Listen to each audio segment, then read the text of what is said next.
Alrededor de la luna, de Julio Verne. Capítulo 2. La primera media hora. ¿Qué había sucedido? ¿Cuál fue el efecto de la terrible sacudida? ¿Había tenido un feliz resultado el ingenio de los constructores del proyectil? ¿Se había logrado amortiguar el choque por medio de muelles, de los obturadores, de las almohadillas de agua y los tabiques elásticos? ¿Se había conseguido dominar el terrible impulso de aquella velocidad inicial de 11.000 metros? Suficiente para llegar a París o Nueva York en un segundo. Esto era indudablemente lo que se preguntaban los testigos de la asombrosa escena, olvidando por un momento el objetivo del viaje, para no pensar más que en los viajeros. Y si alguno de ellos, por ejemplo, J. T. Maston, hubiera podido mirar al interior del proyectil, ¿qué habría visto? Por lo pronto, nada. La oscuridad era completa dentro del proyectil, cuyas paredes habían resistido perfectamente, sin producirse en ellas la más simple abertura, flexión o deformación. El magnífico proyectil no se había alterado en nada, a pesar de la intensa deflagración de la pólvora, ni fundido, como algunos temían, produciendo una lluvia de aluminio líquido. En el disco movible, que había descendido hasta el fondo por haber cedido los tabiques elásticos y salida del agua, yacían 3 cuerpos en movimiento. Respiraban todavía Barbicane, Nichols y Miguel Ardan, o aquel proyectil no era ya más que un sepulcro de metal que llevaba 3 cadáveres a través del espacio. Pocos minutos después de la salida, uno de los 3 cuerpos se movió, agitó los brazos, levantó la cabeza y por fin se puso de rodillas. Era Miguel Ardan, el cual, después de palparse y lanzar un suspiro estrepitoso, dijo: Miguel Ardan está completo, vamos a ver los demás. Y el decidido francés quiso levantarse, pero no pudo tenerse en pie. Su cabeza vacilaba y sus ojos inyectados en sangre no veían. Parecía un hombre embriagado. ¡Demonio!, exclamó. Esto me hace el mismo efecto que 2 botellas de Cordon, pero me es menos agradable al paladar. Pasándose luego la mano por la frente y frotándose las sienes, gritó con fuerza: Nichols, Barbicane. Aguardó un rato con ansiedad y no obtuvo respuesta, ni siquiera un suspiro que indicara que el corazón de sus amigos seguía latiendo. Volvió a llamarlos y continuó el mismo silencio. Cáspita, dijo, parece que han caído de cabeza de un 5.º piso. Vaya, añadió, con una imperturbable confianza, si un francés ha podido ponerse de rodillas, 2 americanos bien podrían ponerse en pie, pero ante todo veamos lo que hacemos. Notaba a Ardan que iba recobrando la vida por momentos. Su sangre se calmaba y recobraba su circulación acostumbrada. Haciéndose nuevos esfuerzos, consiguió mantenerse en pie. Se levantó, encendió una cerilla y acercándola al mechero, lo encendió. Entonces pudo cerciorarse de que el recipiente no había sufrido desperfecto alguno, ni el gas se había salido, lo cual además ya hubiese revelado el olfato, y tampoco habría podido encender la luz impunemente en semejante caso, porque el gas mezclado con el aire hubiera formado una mezcla detonante, cuya explosión habría acabado lo que tal vez había empezado a hacer la sacudida. Así que tuvo encendida la luz, se acercó a Ardan, a sus compañeros, cuyos cuerpos estaban uno sobre otro, como masas inertes, Nichols encima y Barbicane debajo. Ardan cogió a Nichols, lo incorporó, le recostó contra un diván y empezó a darle friegas vigorosamente. Por este medio, practicado con inteligencia, consiguió reanimar al capitán. Abrió los ojos, recobrando instantáneamente su sangre fría. Tomó la mano de Ardan y mirando, luego en tono suyo preguntó: ¿Y Barbicane? Ya le llegará el turno, respondió tranquilamente Miguel Ardan. He empezado por ti, que estabas encima. Vamos ahora con él a resucitarle. Y así diciendo, Ardan y Nichols levantaron al presidente del Gun Club y le colocaron en el diván. Barbicane no parecía haber sufrido más que sus compañeros. Se veía que había vertido sangre, pero pronto Nichols se convenció de que aquella enorme hemorragia provenía de una herida en el hombro. Barbicane, sin embargo, tardó algún tiempo en volver en sí, lo cual no dejó de sobresaltar a sus compañeros, que continuaban dándole friegas sin cesar. Sin embargo, respira, decía Nichols, acercando el oído al pecho del presidente. Sí, respondió Ardan, respira como quien tiene costumbre de hacerlo todos los días.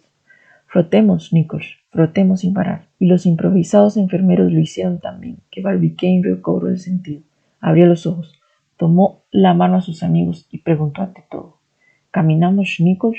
Nichols y Ardan se miraron, recordando que no habían pensado en el proyectil porque su primer cuidado había sido los viajeros y no el vehículo. Dice bien, marchamos, repitió Miguel Ardan, o reposamos tranquilamente sobre la tierra de Florida, preguntó Nichols, o en el fondo del Golfo de México, añadió Miguel Ardan. ¡Qué ocurrencia!, exclamó el presidente Barbicane, y aquella doble opinión de sus compañeros le devolvió inmediatamente el sentido. Como quien sea, no podían afirmar nada acerca de la situación del proyectil. Su aparente inmovilidad, la falta de comunicación con el exterior, no permitían resolver la dificultad. Tal vez el proyectil desarrollaba su trayectoria por el espacio. ¿Acaso después de una corta ascensión hubiera vuelto a caer en tierra o en el Golfo de México? Lo cual no era imposible, dada la anchura de la península de Florida. El caso era grave y el problema interesante, y urgía resolverlo. Barbicane, sobreexcitado y venciendo con la energía moral la debilidad física, se levantó y escuchó. Nada se oía afuera, pero el grueso tapiz que por dentro cubría las paredes bastaba para interceptar todos los sonidos terrestres. No obstante, una circunstancia sorprendió a Barbicane. La temperatura interior del proyectil se había elevado notablemente. El presidente sacó de su estuche un termómetro y lo consultó. El preciso instrumento marcaba 45 grados centígrados. ¡Oh!, exclamó. Entonces marchamos, ya lo creo. Este calor sofocante que atraviesa las paredes del proyectil es producido por su rozamiento con las capas atmosféricas. Pero pronto disminuirá, porque ya flotamos en el vacío, y después de haber estado a punto de ahogarnos, vamos a padecer intensos fríos. ¿Pues qué?, preguntó Miguel Ardan. ¿Supones que debemos hallarnos ya fuera de los límites de la atmósfera terrestre? Sin duda alguna, querido Miguel. Escucha. Son las 10:55. Hace aproximadamente 8 minutos que hemos partido. Ahora bien, si nuestra velocidad inicial no hubiera disminuido por efecto del rozamiento, nos habríamos dado 6 segundos para atravesar las 16 leguas de atmósfera que rodean el esferoide. Muy bien, respondió Nichols. Pero, ¿en qué proporción calculáis que ha disminuido esa velocidad por efecto del rozamiento? En la proporción de 1/3, respondió Barbicane, que es una gran disminución, pero exacta, según mis cálculos. Así pues, si hemos tenido una velocidad inicial de 11.000 metros, al salir de la atmósfera, esa velocidad ha de haberse reducido a 7.332 metros. Pero, sea como quiera, hemos atravesado ya ese espacio. Y en este caso, dijo Miguel Ardan, el amigo Nichols ha perdido sus dos apuestas, $4.000 por no haberse reventado el columpio y 5.000 porque el proyectil se ha elevado a una altura superior a 6 millas. ¿Con qué? Paga, Nichols. Demostremos primero, repitió el capitán, y luego pagaremos. Es muy posible que sean exactos los razonamientos de Barbicane y que yo haya perdido mis $9.000, pero se me ocurre una nueva hipótesis que anulará la apuesta. ¿Qué hipótesis?, preguntó Barbicane. La de que por una causa cualquiera no haya ardido la pólvora y no hayamos partido. ¡Par Dios, amigo mío!, exclamó Miguel Ardan. Vaya una hipótesis digna de haber nacido en tu cerebro. No puedes decir eso formalmente, pues no hemos sido casi aplastados por la sacudida. No te he hecho yo recobrar el conocimiento. No está ahí patente la herida del hombro del presidente por el golpe que ha sufrido. Es verdad, Miguel, replicó Nichols, pero ¿se me permitirá hacer una pregunta? Venga, ¿has oído la detonación, que sin duda alguna habrá sido formidable? No, respondió Miguel Ardan, sorprendido. ¿Verdad es que no he oído la detonación? ¿Y vos, Barbicane? Tampoco. Y entonces, dijo Nichols, es verdad, murmuró el presidente. ¿Por qué no hemos oído la detonación? Los tres amigos se miraron algo desconcertados, porque se presentaba un fenómeno inexplicable. El proyectil había partido. Luego la detonación debía de haber sonado. Sepamos primero dónde estamos, dijo Barbicane, y abramos las escotillas. Al punto se efectuó su operación, sumamente sencilla. Las tuercas que sujetaban los pasadores sobre las plantas externas de la derecha cedieron la presión de una llave inglesa. Los pasadores fueron empujados hacia afuera, y los agujeros que les daban paso fueron tapados con obturadores forrados de caucho. Inmediatamente la placa exterior giró sobre su chamela como una ventanilla y apareció el cristal lenticular que cerraba la lumbrera. En la parte opuesta del proyectil había otra lumbrera idéntica y otras dos más en el vértice y en el fondo, con lo cual se podía observar en 4 direcciones distintas el firmamento por los cristales laterales y más directamente la tierra y la luna por las aberturas superior e inferior. Barbicane y sus compañeros corrieron al instante hacia el cristal descubierto por el cual no penetraba el más leve rayo luminoso. Una profunda oscuridad reinaba en torno del proyectil, la cual no impedía que el presidente Barbicane gritara: «No, queridos amigos, no hemos caído a la tierra. No nos hemos sumergido en el Golfo de Medio. Continuamos remontándonos en el espacio. Mirad esas estrellas que brillan en las sombras de la noche y esa impenetrable oscuridad que se extiende entre la Tierra y nosotros. ¡Hurra, hurra!, exclamaron todos. En efecto, aquellas espesas tinieblas probaban que el proyectil había dejado la Tierra, porque de no ser así, los viajeros hubieran visto el suelo iluminado por la luna. Aquella oscuridad mostraba igualmente que el proyectil había pasado de la última capa atmosférica. De lo contrario, la luz difusa esparcida en el aire se habría reflejado en las paredes metálicas de aquel y sería visible por el cristal de la lumbrera. No había dudas, pues los viajeros habían dejado la Tierra. He perdido, dijo Nichols, y te doy por ello la enhorabuena, respondió Arnold. Y allí están los $9,000, añadió el capitán, sacando un fajo de gruesos billetes. ¿Queréis recibo? Preguntó Barbicane tomando el dinero. Si no os causa molestia, respondió Nichols. Siempre es una formalidad, y con el ademán más serio y flemático. Ni más ni menos que si se encontraban ante su caja, el presidente Barbicane sacó la cartera, arrancó una hoja, extendió con el lápiz un recibo en toda regla, lo fichó y firmó, y se le entregó al capitán, quien a su vez se lo guardó cuidadosamente en la cartera. Miguel Ardan se quitó la gorra y se inclinó sin decir una palabra ante sus compañeros. Tantas formalidades en aquella circunstancia le dejaban mudo de admiración. Jamás había visto nada tan americano. Terminada la operación, Barbicane y Nichols volvieron a colocarse junto al cristal y a mirar las constelaciones. Las estrellas descollaban como puntos brillantes sobre el fondo negro del cielo. Por aquella parte no se veía el astro de la noche, que se elevaba hacia el cenit, así que su ausencia provocó una reflexión de Ardan. Y la luna, dijo, ¿se atrevería a faltar a nuestra cita? Pierde cuidado, respondió Barbicane. Nuestro futuro esferoide se halla en su puesto, pero no le podemos ver por este lado. Vamos a abrir la lumbrera opuesta. Al ir Barbicane a separarse del cristal para abrir la lumbrera del otro lado, le llamó la atención un objeto brillante. Era un disco enorme cuyas colosales dimensiones no podían apreciarse bien. La parte que miraba a la Tierra se hallaba vívidamente iluminada. Una luna pequeña que reflejaba la de la luna grande. Se adelantaba con prodigiosa velocidad y parecía describir alrededor de la Tierra una órbita que cortaba la trayectoria del proyectil. A su movimiento de traslación se agregaba otro de rotación sobre sí mismo, pareciéndose en esto a todos los cuerpos celestes abandonados en el espacio. ¡Oh!, exclamó Miguel Ardan, ¿qué es eso? ¿Otro proyectil? No, respondió Barbicane, pero le inquietaba la aparición de aquel enorme cuerpo, porque era posible un encuentro con él y los resultados serían funestos. Ya porque el proyectil sufriera una desviación, ya porque un cheque, rompiendo su impulso, le precipitara de nuevo hacia la Tierra, ya, en fin, porque se viera arrastrado irresistiblemente por la potencia atractiva de aquel asteroide. El presidente Barbicane había calculado rápidamente las consecuencias de las tres hipótesis, que de una o de otra manera harían fracasar su tentativa. Sus compañeros, sin decir una palabra, contemplaban el espacio. El objeto aumentaba prodigiosamente de volumen a medida que se acercaba, y por efecto de una ilusión de óptica, parecía que el proyectil iba a su encuentro. Se echaron instintivamente atrás los viajeros, y su espanto fue grande, pero duró solo unos segundos. El asteroide pasó a unos centenares de metros del proyectil y desapareció, no tanto por la rapidez de su carrera, como porque la cara opuesta de la luna, y que, por consiguiente, estaba en la sombra, se confundió con la oscuridad del espacio. «Buen viaje», exclamó Miguel Ardan, exhalando un suspiro de satisfacción.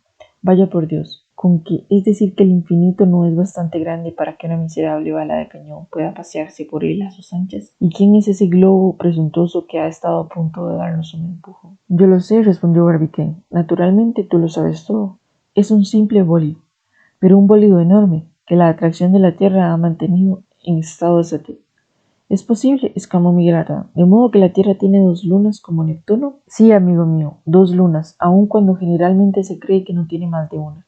Pero esta otra luna es tan pequeña y su velocidad es tan grande que los habitantes de la Tierra no pueden distinguirla.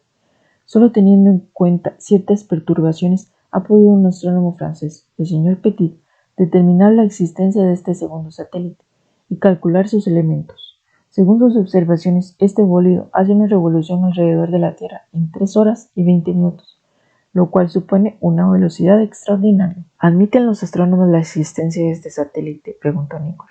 «No», respondió Barbicane, «pero si se hubieran encontrado con él como nosotros, no podrían dudar. Después de todo, creo que ese bólido, que nos pudiera haber hecho un flaco servicio, nos permitirá fijar nuestra situación en el espacio.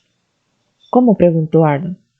Porque su distancia es conocida y el punto en el que lo hemos encontrado nos hallamos exactamente a 8.140 kilómetros de la superficie del globo terrestre. Más de 2.000 leguas, exclamó Miguel Ardan. ¿Qué atrás deja eso a todos los trenes especiales de ese pobre globo que se llama Tierra? Ya lo creo, respondió Nichols, consultando su cronómetro. Son las 11, y no hace por lo tanto más de 13 minutos que hemos salido del continente americano. ¿13 minutos?, preguntó Barbicane. Sí, respondió Nichols, y si nuestra velocidad inicial de 11.000 kilómetros fuera constante, andaríamos cerca de las 10.000 leguas por hora. Todo esto está muy bien, amigos míos, dijo el presidente, pero sigue en pie una cuestión. ¿Por qué no hemos oído la detonación del Columbia? No encontrando respuesta que dar, la conversación se detuvo, y mientras reflexionaba, Barbicane se ocupó en levantar la tapa de la segunda lumbrera. Su operación se efectuó felizmente, y a través del cristal descubierto penetraron los rayos de la luna en el interior del proyectil. Nichols, como hombre económico, apagó el gas, que era enteramente inútil y cuyo resplandor estorbaba para observar los espacios interplanetarios. A la sazón, el disco lunar brillaba en toda su pureza. Sus rayos, no enturbiados por la vaporosa atmósfera de nuestro globo, atravesaban el cristal y llenaban el interior del proyectil con sus plateados reflejos. La negra cortina del firmamento duplicaba el brillo de la luna, la cual, en aquel vacío de éter impropio para la difusión, no eclipsaba las estrellas vecinas. El cielo, visto de aquel modo, presentaba un aspecto enteramente nuevo, que los ojos humanos no podían sospechar. Inútil es decir el interés con que los audaces viajeros contemplaban el astro de la noche, término presuntuoso de su viaje. El satélite de la Tierra, en su movimiento de traslación, se acercaba insensiblemente al zenit, punto matemático a donde debían llegar unas 86 horas después. Sus montañas, sus llanuras, toda su superficie se presentaba lo mismo que si se observase desde un punto cualquiera de la Tierra, pero su luz se desarrollaba en el vacío con una gran intensidad. El disco resplandecía como un espejo de platino. Los viajeros se habían olvidado ya de la Tierra que tenían a sus pies. El capitán Nichols fue el primero que llamó su atención sobre el globo abandonado. Es verdad, respondió Miguel Ardan, no seamos ingratos con él, puesto que dejamos nuestro país, que sean para él nuestras postreras miradas. Quiero ver la Tierra antes de que se eclipse eternamente a mi vista. Barbicane, para satisfacer los deseos de su compañero, se cuidó de descubrir la ventana al fondo del proyectil por donde se podía observar directamente la Tierra. Sus fragmentos, colocados cuidadosamente junto a las paredes, podían volver a servir en caso necesario. Entonces apareció una abertura circular de 50 centímetros de ancho, practicada en la parte inferior del proyectil y cerrada por un cristal de 15 centímetros de espesor reforzado con una armadura de cobre. Por una placa de aluminio sujeta con pasadores, la parte exterior se abría, como en las demás, a tornillo, las cuales se soltaron y descubrieron el cristal. Miguel Ardan se arrodilló sobre el cristal, que aparecía oscuro como si fuera opaco. «Hombre», exclamó. «Pues, ¿y la Tierra?» «La Tierra», dijo Barbicane. «Allí está». «¿Cómo? Aquella línea tan delicada en forma de media luna». «La misma, Miguel. Dentro de 4 días, cuando la luna esté llena, que será el momento de llegar nosotros, la Tierra estará nueva, o sea, en el primer día del primer cuarto. Hoy ya no la vemos, sino bajo la forma de ese delgado segmento que no tardará en desaparecer, y entonces quedará en sombra unos cuantos días, ni más ni menos que la luna desde la Tierra». «Eso es la Tierra», repetía Miguel Ardan, mirando avidamente aquel delgado trozo de su planeta natal. La explicación dada por el presidente Barbicane era exacta. La Tierra, con relación al proyectil, entraba en la última fase. Se hallaba en su octante y no presentaba más que una delgada media luna, que sobresalía como un inmenso arco de luz azulada sobre el fondo negro del firmamento. En él se veían algunos puntos de luz más viva que indicaban las montañas, así como algunas manchas móviles producidas por los anillos de nubes que rodeaban el esferoide terrestre, manchas que nunca se ven en el disco lunar, pero por un fenómeno natural idéntico al que se produce en la Luna cuando se halla en sus octantes, se percibía todo el contorno del globo terrestre. Su disco entero se distinguía bastante visiblemente por un efecto de luz cenicienta menos perceptible que la luz cenicienta de la Luna, y la razón de esta menor intensidad es fácil de comprender. Cuando este reflejo se produce en la Luna es debido a los rayos solares que la Tierra refleja sobre su satélite, mientras que aquí, por un efecto inverso, era debido a los rayos solares reflejados en la Luna hacia la Tierra. Ahora bien, la luz terrestre es unas 13 veces más intensa que la luz lunar, la cual depende de la diferencia del volumen de ambos cuerpos. De aquí la consecuencia de que el fenómeno de la luz cenicienta, la parte oscura del disco de la Tierra, se dibuje en menos claridad que la del disco de la Luna, puesto que la intensidad del fenómeno es proporcional a la potencia luminosa de los dos astros. Hay que añadir que el astro luminoso terrestre parecía formar una curva más prolongada que la del disco, puro efecto de la irradiación. Mientras se esforzaban los viajeros en penetrar en las profundas tinieblas del espacio, apareció a su vista un haz de estrellas fugaces. Centenares de bólidos inflamados al contacto de la atmósfera terrestre trazaron líneas luminosas en la sombra, surcando con su luz la parte cenicienta del disco terrestre. En aquel momento la Tierra estaba en su perihelio, y el mes de diciembre es tan propicio a la aparición de estrellas fugaces que algunos astrónomos han contado en él hasta 24.000 por hora. Pero Miguel Ardán, desdeñando los razonamientos científicos, se empeñó en creer que la Tierra saludaba con fuegos artificiales la partida de 3 de sus hijos. Esto era en suma cuanto veían de este esferoide perdido en las tinieblas, astro inferior del mundo solar, que para los demás planetas sale o se opone como una insignificante estrella matutina o vespertina. Aquel globo en que dejaban todos sus efectos no era más que un arco de círculo fugitivo, un punto imperceptible en el espacio. Los 3 amigos siguieron largo rato mirando, sin despegar los labios, pero con el mismo pensamiento, mientras el proyectil se alejaba con una velocidad uniformemente decreciente. Poco a poco se apoderó de sus cerebros una somnolencia irresistible, reacción inevitable después de la sobreexcitación de las últimas horas pasadas en la Tierra. Vaya, dijo Miguel, puesto que el sueño es necesario, vamos a dormir. Y tendiéndose en sus camillas no tardaron los 3 en quedarse profundamente dormidos. Vaya, dijo Miguel, puesto que el sueño es necesario, vamos a dormir. Y tendiéndose en sus camillas no tardaron los 3 en quedarse profundamente dormidos. Pero apenas habrían pasado un cuarto de hora cuando Barbicane se enderezó de improviso y despertó a sus compañeros gritando con voz atronadora. «Ya lo sé». «¿Qué sabes?», preguntó Miguel Ardán, saltando de la cama. «El motivo de que no hayamos oído la detonación del Columbia». «¿Y cuál es?», dijo Nichols. «Que nuestro proyectil camina más aprisa que el sonido». Alrededor de la Luna, por Julio Verne, capítulo 2, la primera media hora.